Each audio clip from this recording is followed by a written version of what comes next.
Alam nang sinasaktan ka niya pero wala kang ginagawa at sana kalimutan mo na siya.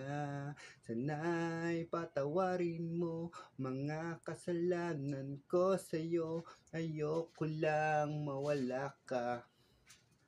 Mabigat na parusa ang ibinigay mo sa akin, dahil di naman akalain na ako pa rin ba sa'yo ay babalik. Mahal na kita, bakit mo ba ako iniwan pa? Di ko nga alam kung babalik ka pa.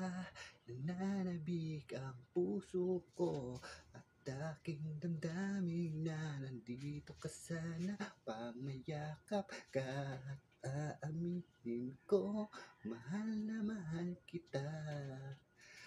Huwag mo lang kakalimutan na ako nandirito, magmamahal sa'yo, ipaglalaban ka sa mga nananakit sa'yo.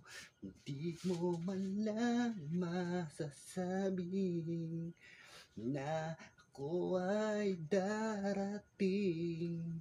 Subalit di ko malilimutan ang ating nakaraan. Sa pagmamahal mo ko lang ako aasa. Darating kaya ang isang umaga kung mapapansin lamang itong damdamin ko. Yo, abangan nyo ang mga music video ko na ilalabas. Yo, hindi pa ako makapag-recording dahil busy ako sa work. Sa pagbalik ko sa Cavite, malalaman nyo at matutunghayan nyo. Yo, abangan nyo na lang. The year of 2006. Then, 2020-26. Yo, sorry kung nagkamali. Advance. Merry Christmas.